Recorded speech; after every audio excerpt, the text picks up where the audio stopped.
Right.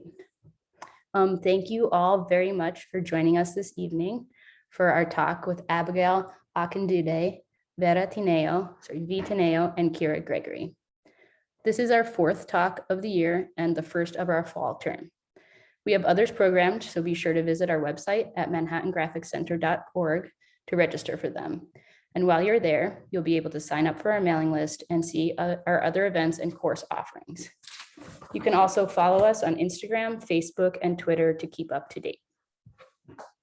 Manhattan Graphic Center would like to thank the New York City Department of Cultural Affairs, the New York State Council on the Arts, the Sherman Foundation, the Pierre and Tanya Matisse Foundation, our members, and our other donors and friends, all who make our artist talks and other programming possible.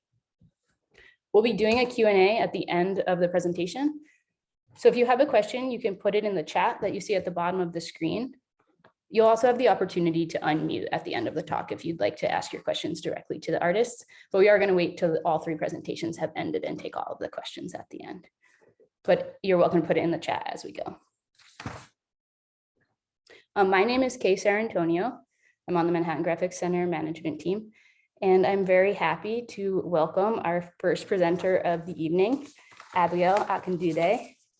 And I'm just going to read Abigail's bio. Abigail Akindude is an interdisciplinary artist whose work explores the complexities of Black life. She uses her artwork to show different perspectives of the Black experience. Her work has touched on themes of trauma, mental health, poverty, race, Black culture, and womanhood. She draws inspiration from her own life experiences and the stories she has been impacted by. In her multidisciplinary approach, she uses clay, textiles, paint, glass, ink, hair, wood, and found materials. Her techniques include hand building and pottery ceramics, printmaking, sewing, painting, weaving, and crocheting and knitting. She intends to convey the complexities of Black life, the different experiences of Black people, and how they are treated and seen in the world. Her art is also a form of activism, showing the overlooked and forgotten stories of many Black people. She intends to create a visual narrative with contrasting forms and textures to convey different feelings, experiences, and life. And now I'll hand things over to Abigail. If you could start your screen share. Thank you so much for being here. Hi, everyone.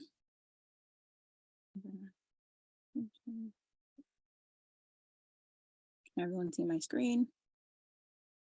Yeah. Yes.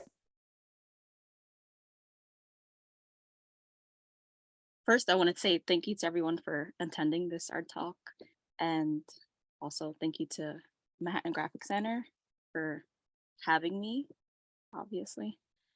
Yeah, it's great to be here.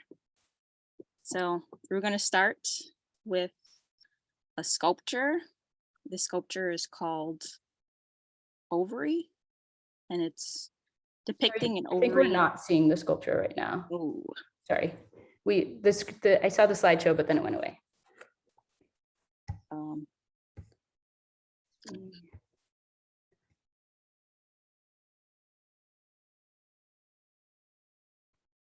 Can you see it now? I saw it for a minute. It's loading, I think. We'll get there because it definitely showed up.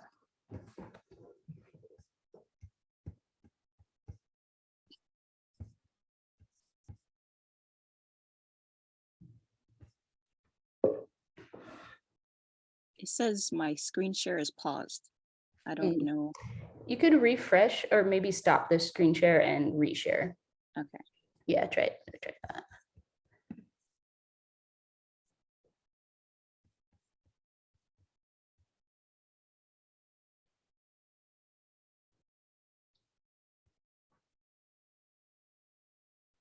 I'm not sure why it's saying paused still.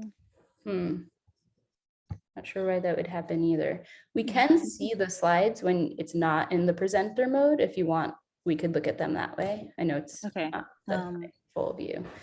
This did work earlier, so I am surprised that it's not working as well. Sorry about that. Zoom can be finicky. Can you guys see now? I see white. let's go back to, we could look at them in the regular view. This is the regular view. Oh, okay.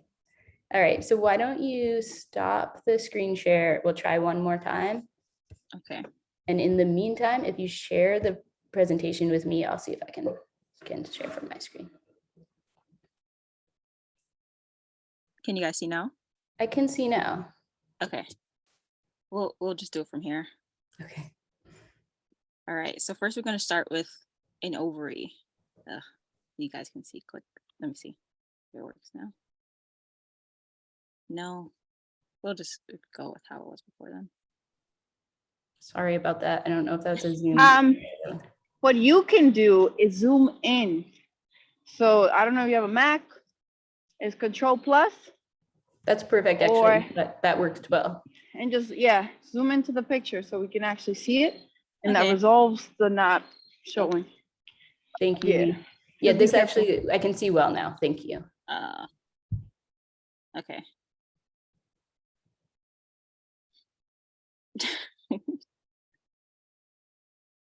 That's not good. Sorry. No, I'm sorry. It's probably a Zoom issue. Okay. So we're going to start with this ovary. I wanted to create a visual language of, well, actually, let me start at the beginning where this came from. So this ovary is one of the installations from a series called Lady Parts. And it's a multidisciplinary series talking about the way that Black women are ignored in healthcare. So this came about from an experience that I had personally. I had been complaining of pain and discomfort to my doctor, and they basically didn't take me seriously. And then in the end, I ended up having to have emergency surgery. And this goes into something that Black women deal with a lot in healthcare, not being listened to and not being heard. So I wanted to create a visual language talking about the trauma it is to not be heard from your own doctor and people who are supposed to be listening to you. So this is one of the first sculptures. This one is called Ovary. It's ceramic, glazed ceramic, and the spikes are to represent the pain and discomfort of actually having an ailment or disease. Yeah. Referring to different conditions that Black women have, like ovarian cysts, fibroids, endometriosis, breast cancer, etc. This is a print. How do I zoom out? Okay. This is a print.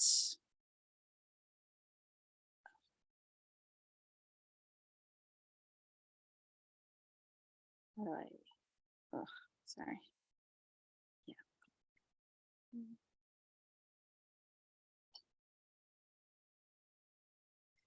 This is a etching print with red ink created with yarn. I used soft ground and yarn, and I laid down the soft ground, the yarn over the soft ground and ran it through the press. And then I not exposed. I put the I put the plate into acid, and then I burned that. And then this is the result of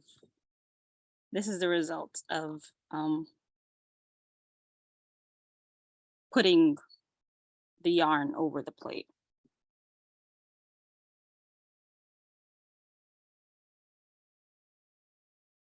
Next, this.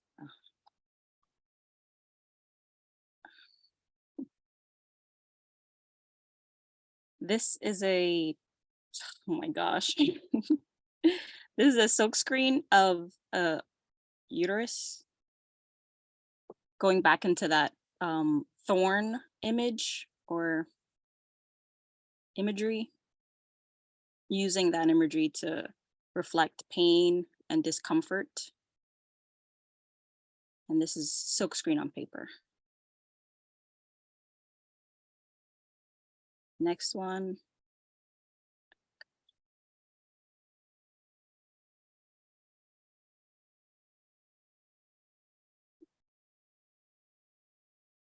This next one is multiple disciplines. So I crocheted this blanket and I attached it to this fabric that I hardened with plaster and spray painted over. And there's some small little Egyptian paste pieces that you look into and you're looking underneath the piece, going back into that feeling of despair and discomfort.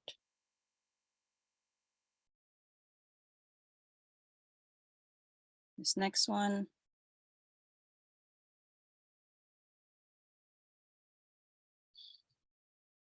This next one is a silkscreen of a drop of blood, obviously associated with reproductive organs of women.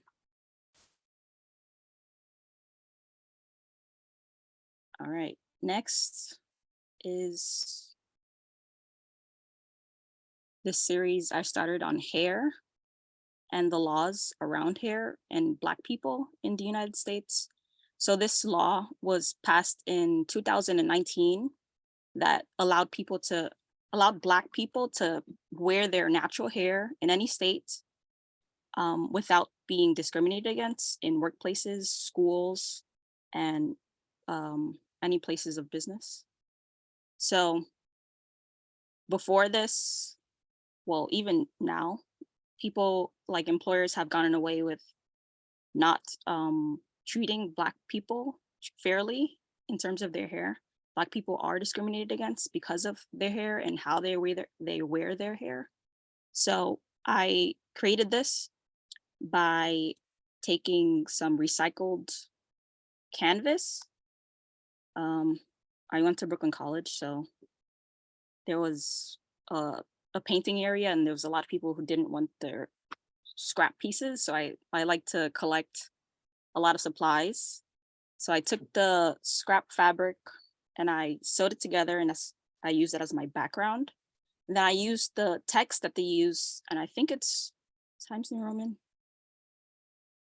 I'm pretty sure it's not Times New Roman, but I use the text of the judicial code, and I created these letters of the judicial code of the New York law, and I made them with hair.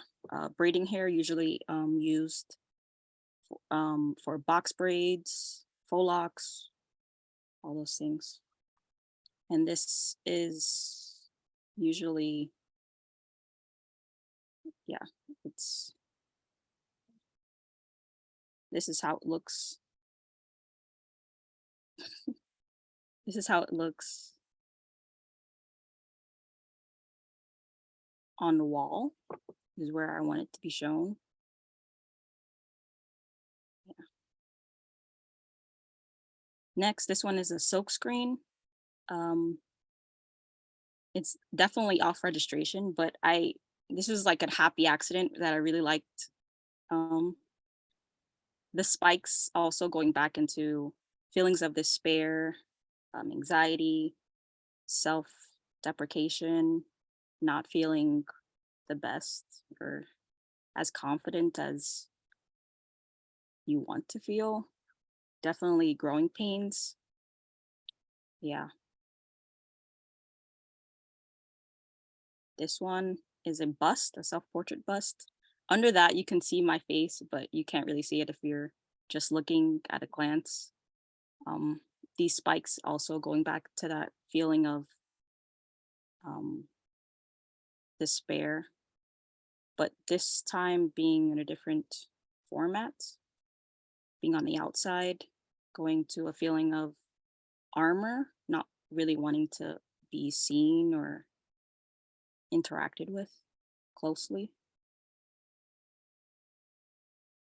All right, this next one is something pretty new that I've been working on. This is glass, and I learned to use pigments and enamel in glass. So I melted it into the glass, and yeah, I created a glass panel. This next one is a lino cut that I printed on Shinkole with fabric and yarn. This is a mixed media. I learned Shinkole at a workshop at the Robert Blackburn workshop. It was a pretty fun workshop learning Shinkole with papers, but I brought in my own fabric because I really like to experiment with different textures and putting the disciplines that I work in together. So I used fabric and some crocheted yarn with my print. That is my last one.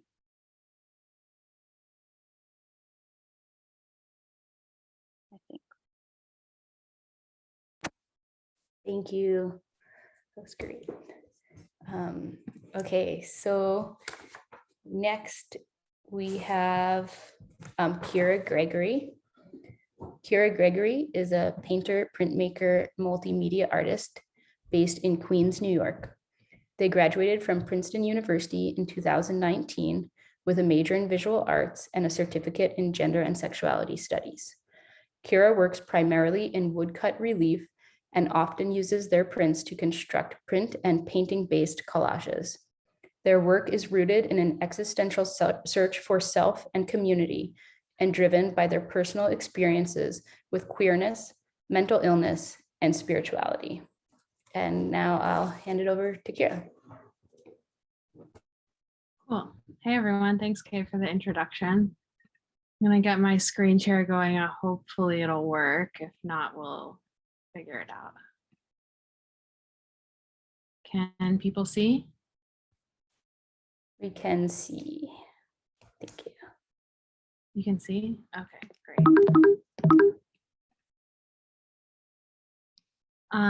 Like Kay said, my name is Kyra. I live and work in Ridgewood, Queens. I'm a printmaker, collage artist, and a painter. I primarily specialize in woodcut relief. In the past year that I've been working at Manhattan Graphic Center, though, I've been able to take a screen printing class and have gotten into silkscreen. I'm hoping to get more experimenting with silkscreen in the next coming months. So I'm really excited to do that. So I'm going to start talking about the silkscreen and then I'll get into the prints and the paintings afterwards. This is the Queer Power series that I did during Pride this past year. I printed it in 7 different colors, and when I sold the prints, I donated half of the proceeds to trans safety funds and mutual aid requests in New York City. For those of you that aren't familiar with screen printing as a medium, I can go over that quickly how it works. So basically for this one, my process for screen printing is that I typically create images on Photoshop.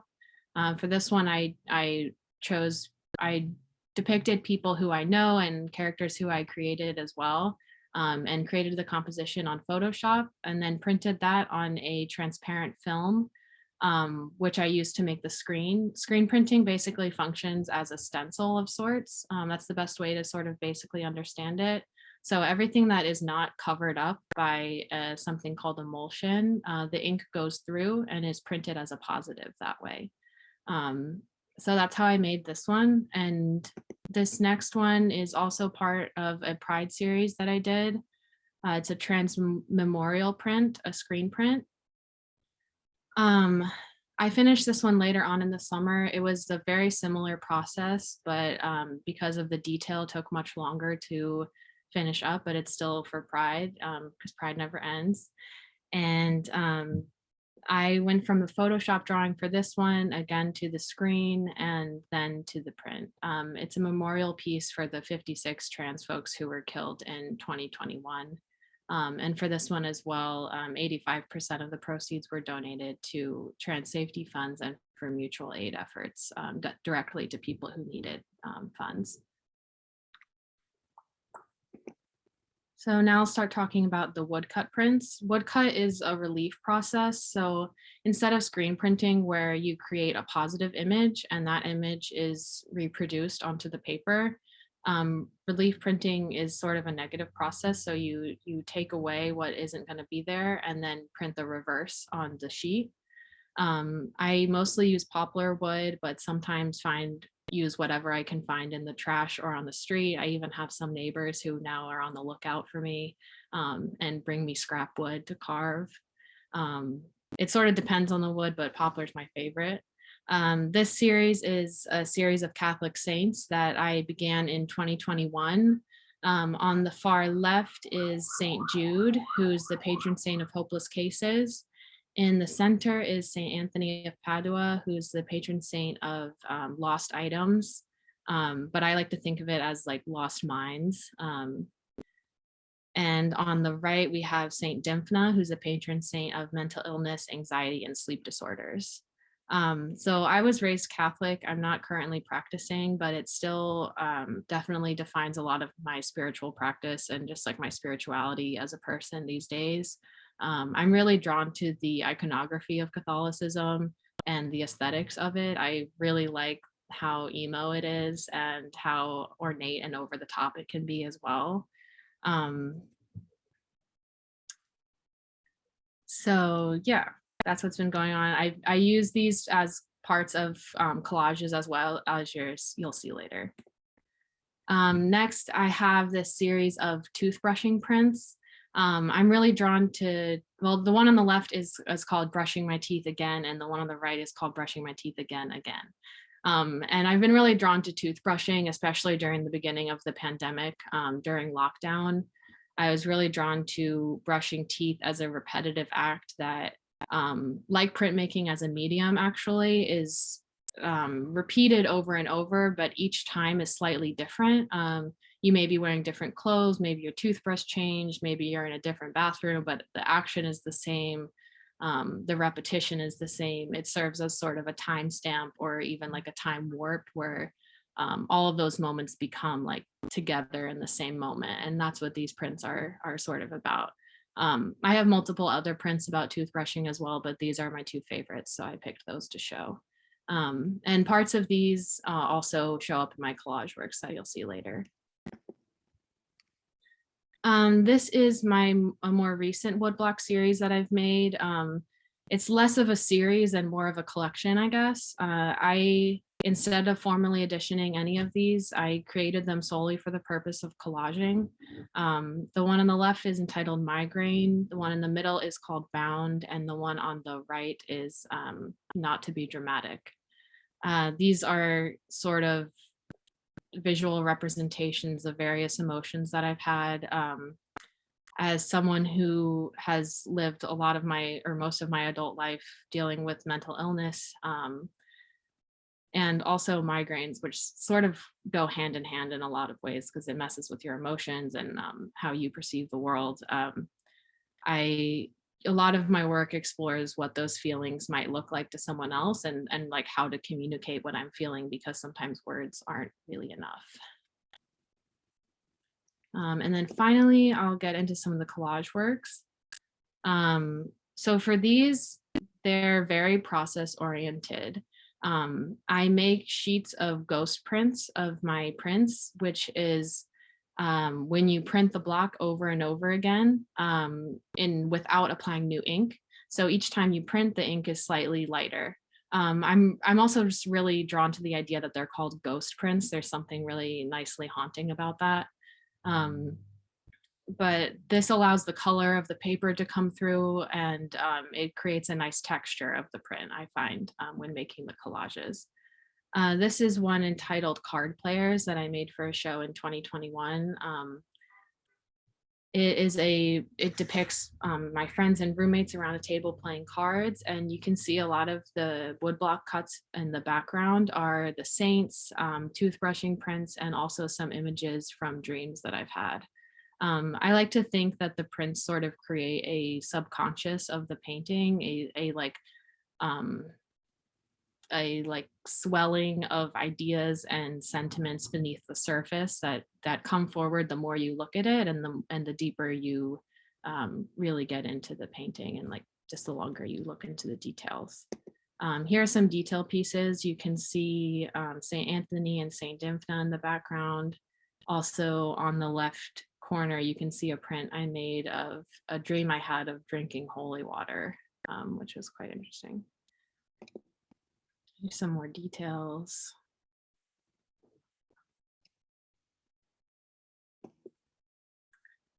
This is another collage. It's called 3 a.m. tea. It's a sort of a commentary on, I don't know if it's a commentary or just about like queer community and intimacy, and just like conversing late into the night with friends, drinking tea and spilling tea, and you know, just like what that community feels like. I made this painting after a friend who doesn't live in New York came to visit us, and it was a really special moment to sort of just like feel that reuniting and the feeling of community of being together with someone again, but also getting caught up on all the parts of each other's lives, like the good parts and the bad parts, and the parts that are difficult as well. And then finally, this is a painting collage entitled Baby. It's of my partner and their cat Baby. It was made with a lot of the new series of prints that I made. You can see most of them in the background if you look closely. And this is a really good example of seeing the ghost prints, because you can see the varying degrees of the ink coming through on the paper, depending on how much ink was left there when I printed it. Yeah, another thing about the process, which I'm not sure if I mentioned yet, is I use a lot of matte medium glazes to go over and define shadow and define color as well. So the collage and painting kind of goes back and forth. Sometimes I collage again over the painting, sometimes I paint over the collage. You can see in this one here, there's some paper texture in the pants and on the legs that there was collage there, but now it's covered up again. So it kind of goes back and forth, and it's a really fun process, but I'm hoping to experiment with new techniques soon. As I said, I'm getting more into screen printing. I'm hoping to move maybe into more fabric-based work with screen printing and quilting or collaging with fabrics.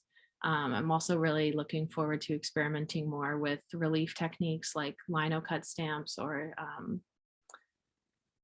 other kinds of stamping mechanisms or stencil mechanisms. So there's some new things coming on the horizon, which is really exciting. And yeah, thanks again for having me here and for listening. If you want to follow me on Instagram, you can, that would be cool. And yeah, have a good night, everyone. Thank you. And just a reminder, if you have questions, you can put them in the chat and we'll read those at the close of the talk. So our final presenter of the evening is V. Tineo. I'm going to do the screen share for V, but I will start by reading their bio. V. Tineo is an interdisciplinary artist from New York with roots stemming from Dominican Republic. Their work is informed with the attempt of communicating different ideas through the exploration of various mediums, including paintings, drawing, sculpture, printmaking, and installation. V describes their work as a language focused on the idea of home, family, body, and society. With their visual art, they tell stories that need to be told with the goal of expanding the viewer's perspective and experience. V's recent exhibitions include Stand Up at High Point Center for Printmaking in Minneapolis, Minnesota, Hope/Revolution at Stay Home Gallery in Paris, Tennessee, Your Flowers Are So Lovely, They Have Made Me Well Again, Star Storefront Arts Recovery, a project of Tribeca Film Institute, Brooklyn, New York, In the Cards, and Winter Members Show at Manhattan Graphics Center in New York, the Black Arts Matters Festival, Mead Art Museum, Amherst College, Massachusetts. They were a shortlist finalist for Community Mural Project, NYC Health and Hospitals Communities in 2021 and 2019.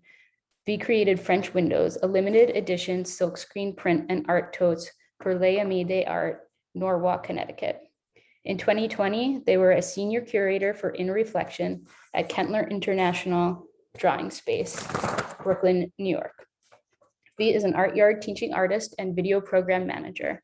They are a member of Manhattan Graphic Center and Figureworks Drawing Group.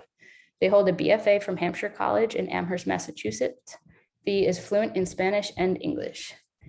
And I am going to, V, if you would unmute, I will screen share, and then if you could just tell me, first of all, that you're seeing my screen, and then when to advance your slides, that would be great. So before showing the slides, I said Okay. slides. I wanted to read a little bit about my artist statement, and I'm not as impressive as my bio sounds. I think it sounds really cool, but it's only Sounds in really written cool. format, right? And I think I'm glad to go last. I'm going last because I had like an incident with the train, but to think of like a stemming root that connects all of us as printmaking, all the artists that are speaking today. And I wanted to read something from my artist statement, because I think because I am a printmaker and I know a lot of different mediums and learning different mediums all the time, it's like how I make artwork. It's how I think through ideas. It's through printmaking, even if I do a different medium, right? So this is part of my artist statement.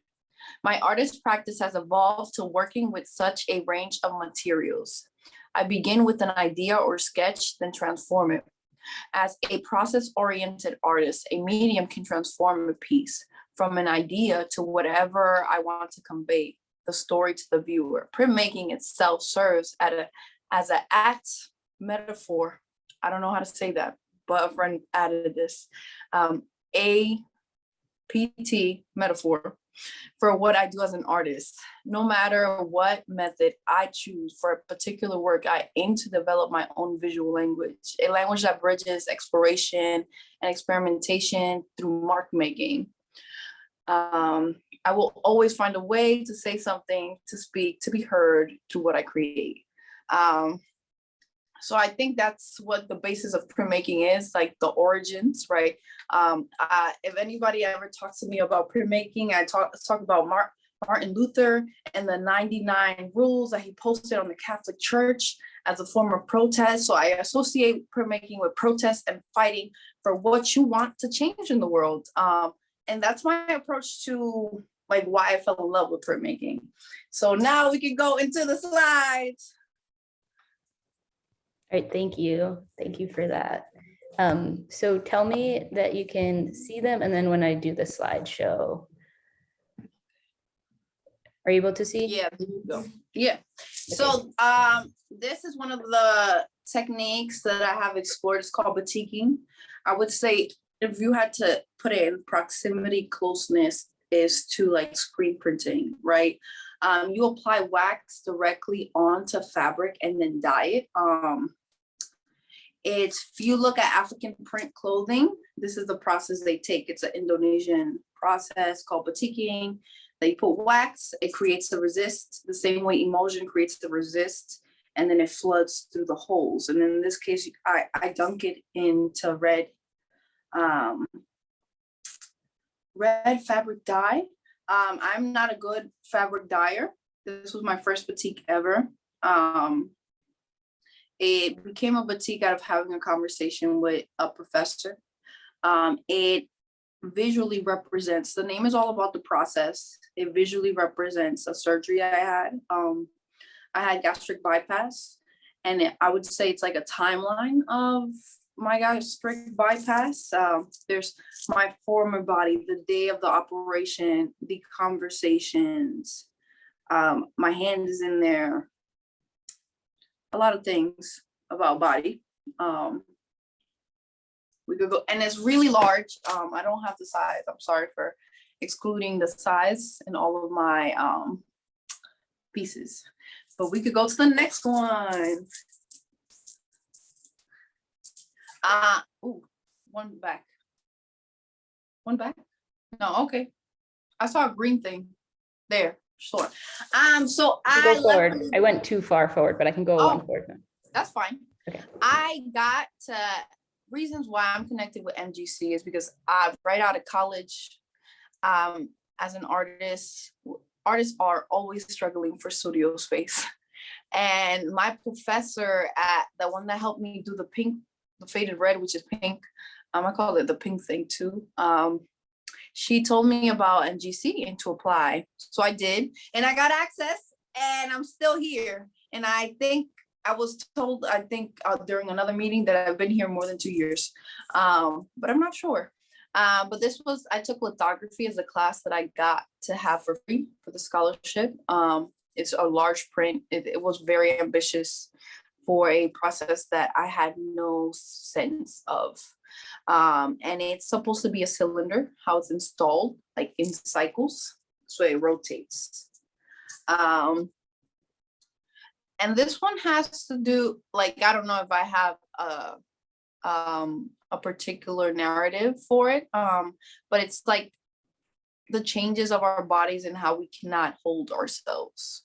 Like, we can't hold ourselves as we change, and it's like noticing the changes and how to deal with that is what this piece is about. And it's lithography. It's really large. I'm sorry, I didn't include size. You go to the next one. Before I graduated college, I was in a paper making class. So I attempted to make money. I attempted to make the dollar. The dollar is a certain percent cotton and linen mixed together, but I pulverized the pulp too much.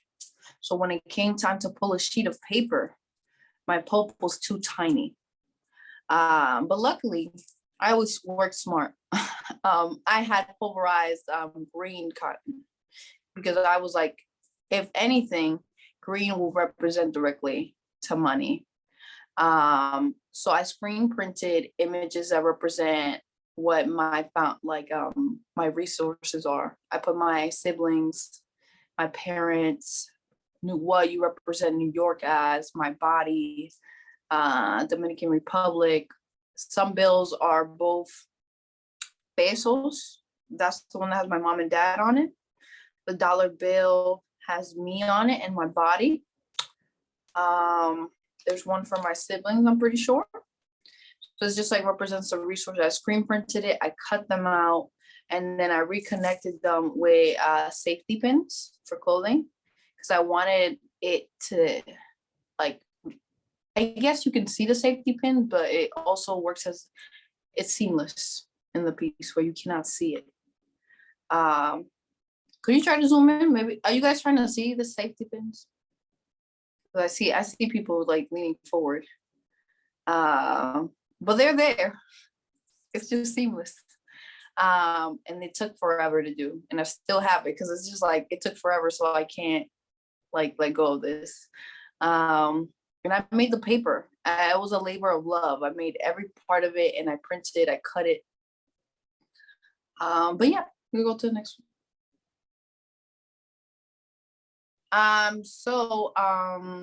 Okay, these pieces. The Black Lives Matter, I call it Preserve. Also sometimes just call it Black Lives Matter because they're the same thing in regards to titling for me. This was in 2015. Trayvon Martin was just recently killed. And I feel like this was a place in my life where things were put into a perspective. I would say that I'm pretty like well assuming of human beings, and think just because you have a title you'll be a good person, or just think that human beings around us are always good people and have positive intentionality, but that's not true. And then this process came out of the surgence of like thinking of who is my family, who are my friends, and like a level of protection that I think needs to be recognized. And I would say they're all woodcuts on fabric, and I made a paper version, but I gave that one to my professor. She got to keep it. I don't know what else is, that's all I want to say about that one. And then the next one, Exposed, is also handmade paper, found fiber from Western Mass, my college at the time. The super brown parts are mushroom paper, if anyone is interested. And it's exposed. It has to do with my body. A lot of people think of it as a map. I installed it for my thesis as how you can use printmaking to make multiples. I made tons of multiples on like cheap paper, and I had like 5 on this handmade paper, and I make them stand out in the installation. It talks about my body and how I choose to just like, I don't know, thinking about my body and the experiences. It's about the experiences of my body with surgery, with being around doctors, with like just literally having to be exposed to my body becoming not human, but an object or a test experiment. Medicine science is not concrete, but we sell it as it is. As you have surgery, you can fix this. You can have this medication, you'll fix this. We are human beings. We are as much as an experiment to them, really. And that's what I've learned, at least through my personal experience with being in medical situations. Next. This page is like an untitled page because I just want to include this to show like the variety of where I like to go. The last 2 pages, because they don't have titles nor anything. The one on the left has to do with Black Lives Matter. I reused some of the prints and created new ones with a laser cut. And the way you see the drawing of the woman and the hand was created with tape, all made out of tape, to make a huge mural. And it's like, it's just the idea of like, you're in a protest and you have something that speaks for you instead of you having to speak. So the red is like a red card that says everything that needs to be said. That makes sense. Then on the right, I have faces, which this is what they look like now because they've been outside and rusting, to make like a sculpture of faces. That is all I can say about that one because I haven't worked on that one in a long time. And then the preface,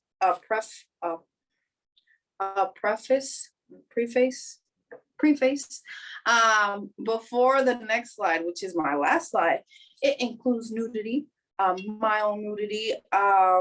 It's not like that crazy. It's not anything necessarily sexual, but it's like to highlight the idea of layering, the things that we do in printmaking. So it's going to be layering words, it's going to be layering audio, and I've been very interested in installation, performance art, track, from where I currently am. So that's my preference to the next thing, if it works. Okay, and my preface to that is that we haven't tested the sound from this computer. There is sound, right? Yeah. Okay, so, and I haven't tried to open this file yet, so. Let's see. Okay. I'm going to just pause and say, were you able to hear the sound? Yeah. Okay. And let's see if I can make it. Yo sé por eso que debo bleach. Me gusta el color. Mami, dime si me estoy. Ven, dime qué es lo que yo te hice. Ok, ya yo lo pagué. Deja, yo lo pagué. Ya lo pagué. I'm very frustrated. ¿Pagué? I don't want to be anymore. Common feeling. Like the next day is Tuesday. I don't want to do anything. I wish to be with my grandmother. Bitch, it's Friday and I am still.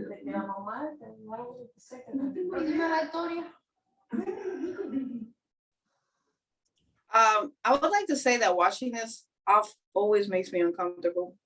But ideally, if it was viewed under the perfect conditions, which sort of in this way it is, it's like you as an individual, oh, sorry, you as an individual, like watching it yourself in the screen, which is technically what this is, even though there's Zoom.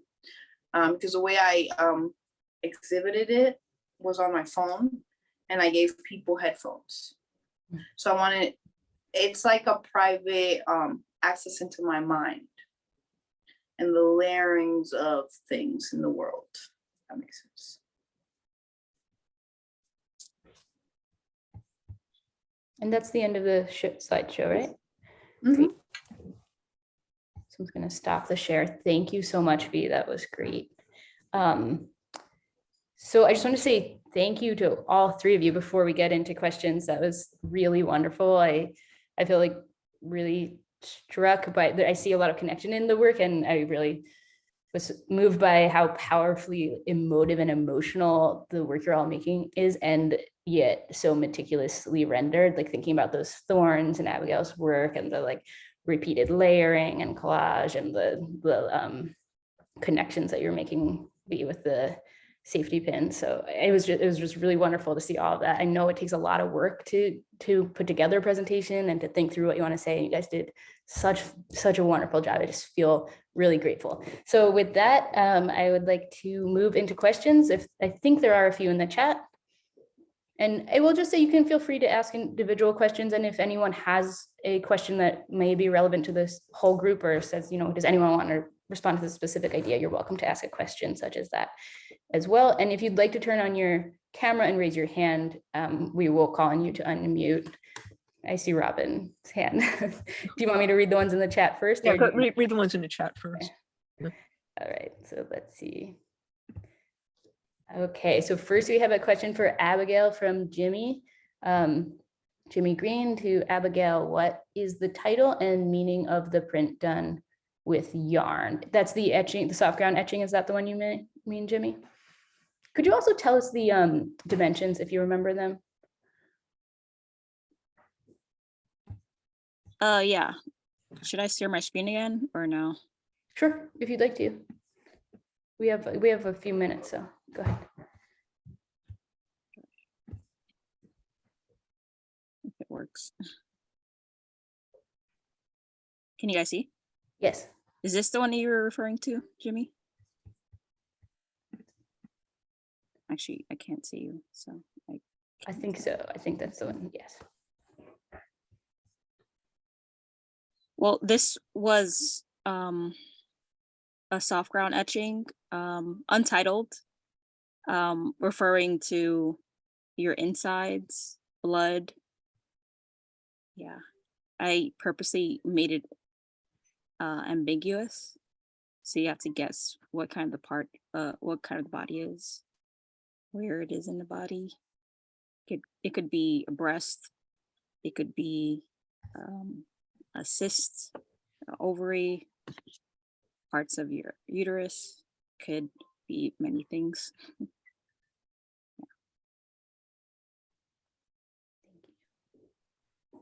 Let's see.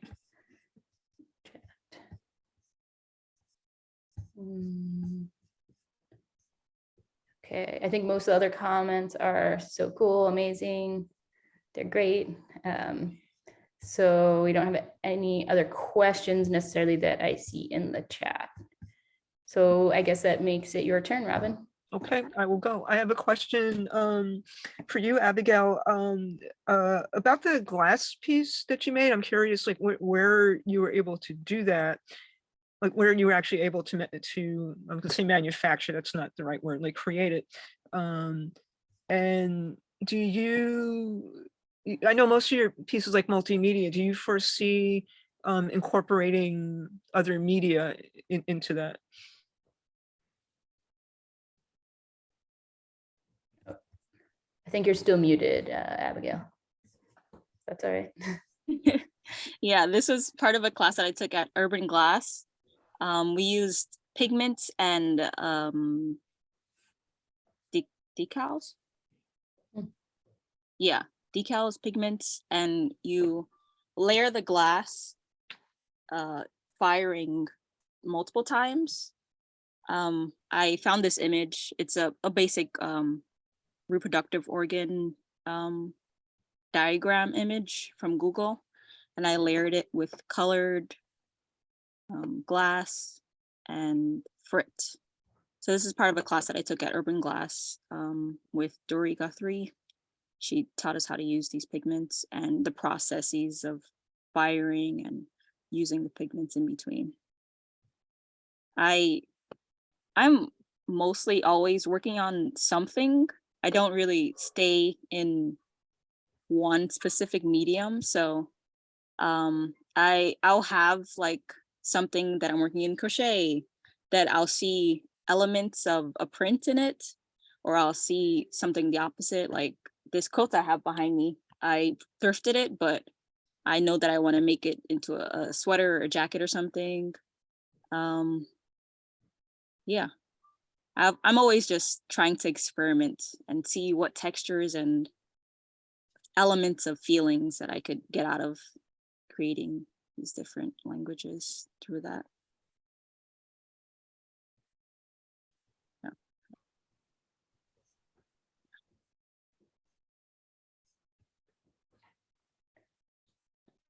Does anyone else have a question for any of the artists?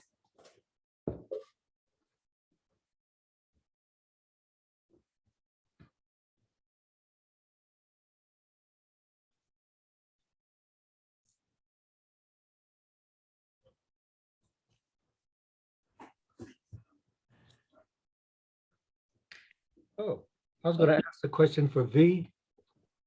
You mentioned that you did performance art.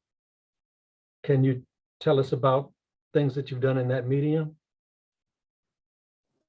Well, I would say that I have not performed yet. It's something that I'm trying to go towards. But I do have a like legitimate form of performance that I practice every weekend from 12 to maybe 10. I work as a clown. So I like have to perform. So I'm like, I've been very used to doing 2D work, but I'm at the point where I'm interested in like, this comes from like my education into conceptualism. And it's just been through a white lens, right? It comes like conceptual artists have always been white males. Sorry, words are not coming out of my mind today. Experiences. And they use their body as a paintbrush or like as a medium. So it's like thinking that I want to do the same, that I have the right to do the same. Is why I'm interested in performance, if that makes sense. I hope that answered your question. I'm sorry if it just went in circles. Yeah, it definitely did.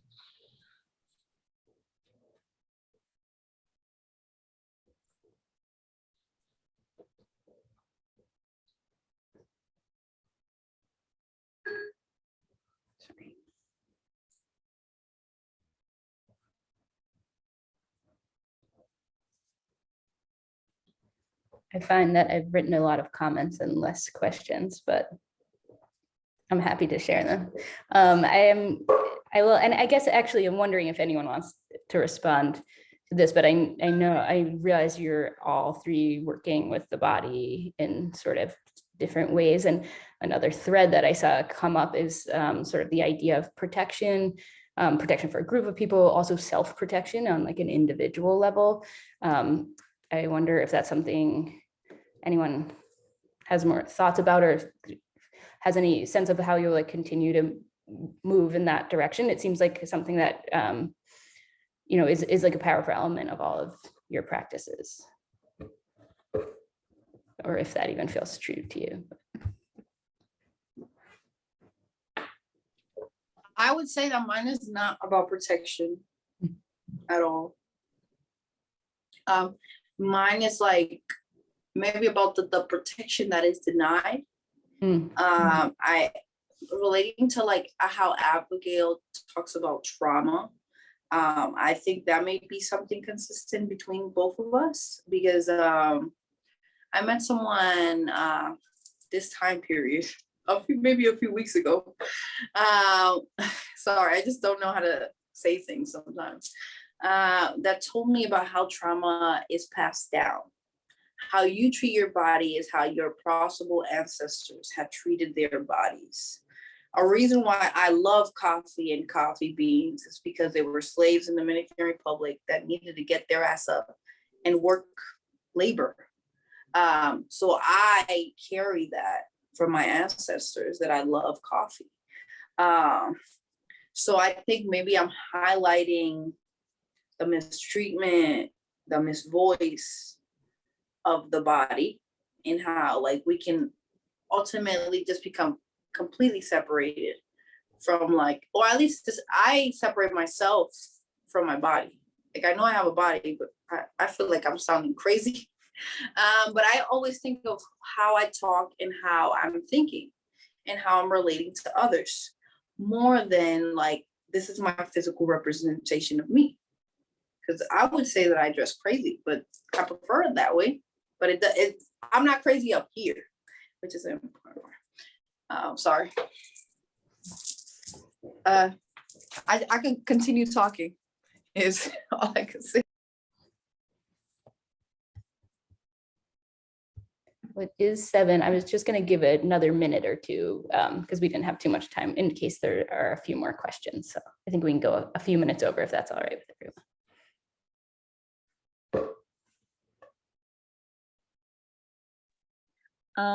Yeah, I agree with V, and I feel like my work has a lot to do with the lack of protection that Black people have in the world. Being a Black woman, not being heard by your doctor, it's very common, and that's what really brought about this series for me, is talking to some of my friends, and mostly all of my friends have had situations where they haven't been heard by their doctors, and in the long run something like it catapults into something worse. So yeah, definitely lack of protection, but also protection in terms of having to protect yourself because no one else is protecting you.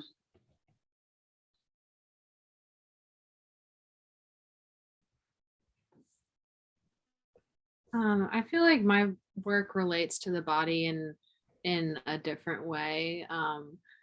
But a lot of what I make work about is having a body that isn't cooperating with you, having a body that it feels like you're sort of fighting against it. Feels like V was saying, it feels like I'm kind of separate from my body. It was sort of, the body was given to me, but the self is something I've created. And so I sort of have to fit this self into this body somehow. And I know there's a lot of people who feel like that way also. So I think a lot of my prints have that sort of like inner embodiment turmoil in them, or that feeling of that turmoil in it. And then the paintings themselves feel more, or can feel more like slow and peaceful, mostly because of the like style of my painting is more slow, I think, instead of like fast gestural strokes and stuff. But the prints contain this motion that sort of like simmers in the background in terms of like bodily discontent, I guess.